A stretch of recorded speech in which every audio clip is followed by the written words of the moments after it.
Pilot Anil Sharma हमारे साथ मौजूद हैं बात करने के लिए। इनका सालों का अनुभव है जहाज़ को उड़ाने का, उनसे हम बात करते हैं। सर, सबसे पहले ये बताइए कि पायलट की ट्रेनिंग किस तरह से दी जाती है? पायलट की ट्रेनिंग के लिए सबसे पहले 10+2 फिजिक्स और मैथ्स होना ज़रूरी है। 16 इयर्स मिनिमम एज होनी चाहिए। उसके बाद इनका क्लास 2 मेडिकल होता है, पुलिस इंक्वायरी होती है। जब ये दोनों फिटनेस आ जाती हैं, उसके बाद फ्लाइंग इंस्टीट्यूट में जाके उनको कॉकपिट चेक कराना होता है कि कॉकपिट में बैठ के उसके पैर हाथ सारे ठीक से काम कर रहे हैं। तो कॉकपिट चेक के बाद चीफ फ्लाइंग इंस्ट्रक्टर उसको अलाउ करता है स्टूडेंट पायलट लाइसेंस बनाने के लिए।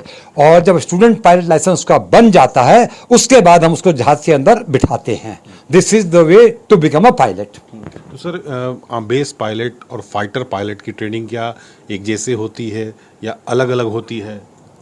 फाइटर पायलट की ट्रेनिंग या एयरफोर्स की ट्रेनिंग बहुत एडवांस, बहुत मेथोडिकल होती है। सिविल में वो ट्रेनिंग अवेलेबल नहीं है। क्यों? सिविल में ट्रेनिंग होती है take off and landing, but air force की ट्रेनिंग जो होती है फाइटर पायलट की, फर्स्ट ब्रीफिंग, उसके बाद टेक ऑफ, उसके बाद डीब्रीफिंग। ये वर्ड सिविल फ्लाइंग में यूज ही नहीं होता। Briefing, flying, debriefing. In civil you straight away fly, no briefing, no debriefing. This is the problem with air force flying and civil flying. Civil flying की अगर हम बात करते हैं सर, तो पायलट को पायलट के अलावा क्रू मेंबर भी यहाँ पर होते हैं। तो आपने कहा कि ब्रीफिंग सिर्फ फौज में होता है, यहाँ पर नहीं होता है। तो क्या सीधे डायरेक्ट वो फ्लाइट लेके उड़ जाते हैं? यस, क्योंकि चीफ पायलट इंस्ट्रक्टर बैठा होता है जहाज के अंदर। तो जो स्टूडेंट पायलट होता है वो सीख रहा होता है और उसको धीरे धीरे सिखाया जाता है। क्योंकि आज बता दूं आपको, पायलट कोई फेक नहीं हो सकता, क्योंकि पायलट को टेक ऑफ करना है, पायलट को लैंड करना है। जब सोलो करेगा उस दिन वो अकेला टेक ऑफ करेगा, लैंड करेगा, उसका द्वारा चेक होगा, सारे अफसर चेक करेंगे। तो टेक ऑफ और लैंड तो फेक पायलट नहीं हो सकता। He is properly train. But training air force की और सिविल में बहुत फर्क है। मेथोडिकल ट्रेनिंग एयरफोर्स में होती है और यहाँ ट्रेनिंग होती है। सर, ये खबर आई कि फ्लाइट जो है पेरिस से दिल्ली आई, दिल्ली से अहमदाबाद गई, अहमदाबाद के बाद लंदन के लिए उसे भेजा जा रहा था।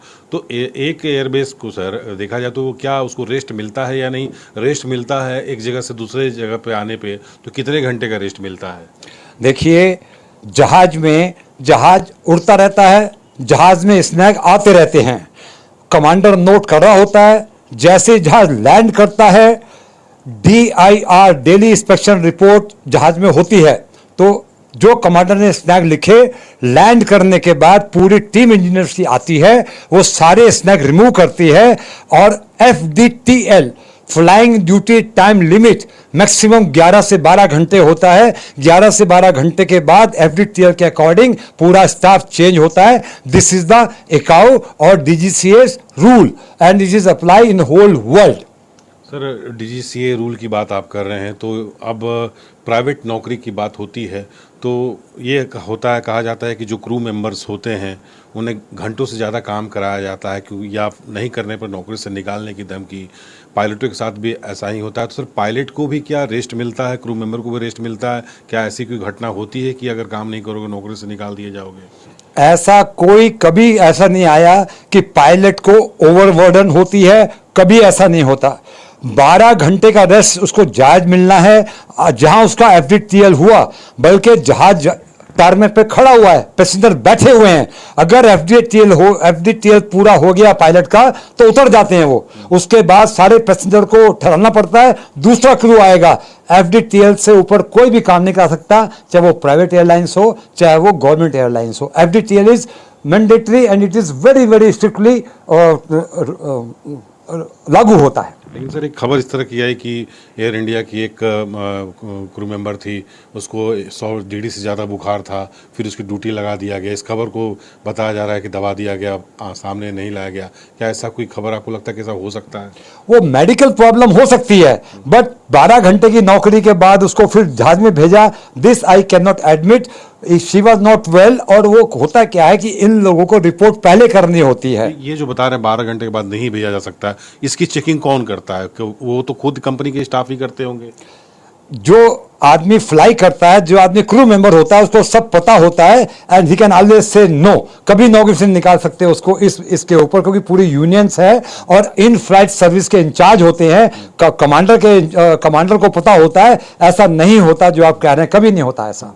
सर ग्राउंड मेंटेनेंस में क्या होता है? क्या मैनुअल होता है?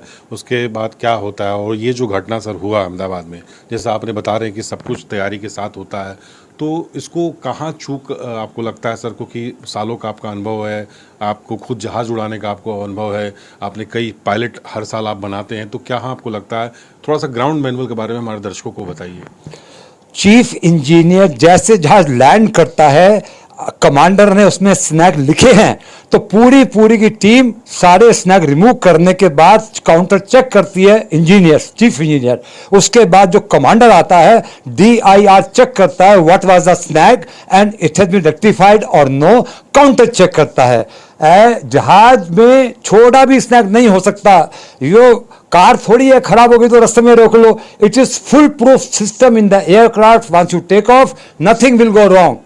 और आज AI इतना स्ट्रांग है, I want to tell you as a pilot, हर एयरक्राफ्ट में 2-2, 3-3 सिस्टम है रिवाइव करने के। Something goes wrong, undercarriage ऊपर नहीं जा रहे, नीचे नहीं आ रहे, इंजन टेक ऑफ पे क्रिटिकल हो गया, इंजन शटअप हो गया, we have a 2-2, 3-3 system to revive. It can not happen, 1 in million में भी नहीं हो सकता ये। I am telling you fact with my own experience.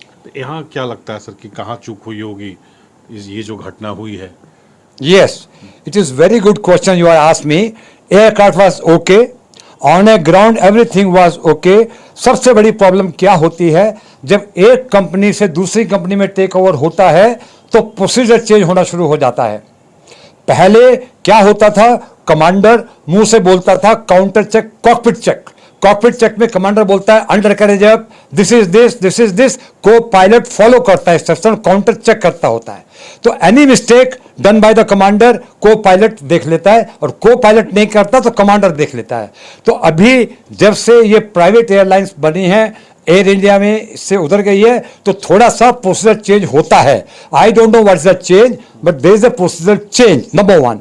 Number 2, aircraft was okay, commander was okay, copilot was okay, flight has come back, runway पे सारा चीज ठीक हुआ। Now we have to see the sequence. Take off permission मिली, जहाज take off हुआ।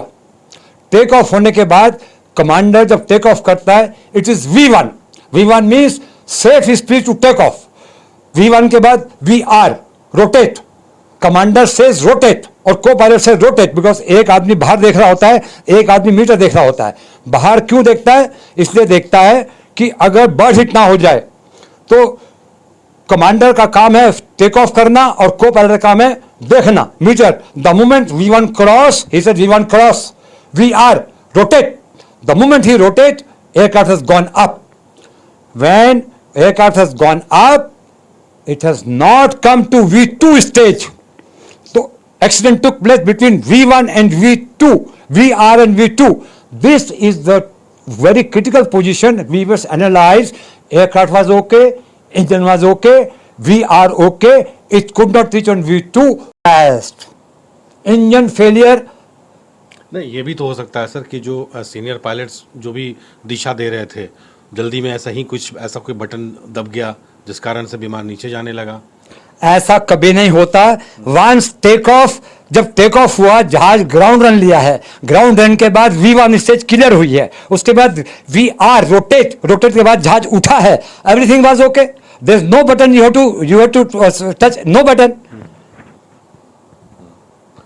तो pilot Anil Sharma ने पूरी जानकारी यहाँ पर न्यूज़ 24 के साथ साझा किया है कि कैसे पायलटों की ट्रेनिंग होती है और क्या क्या जो है नियम जो है बनाए गए हैं, उस रूल को जो है कैसे फॉलो किया जाता है। कैमरा पर्सन राणा अविनाश के साथ पवन मिश्रा, न्यूज़ 24 दिल्ली।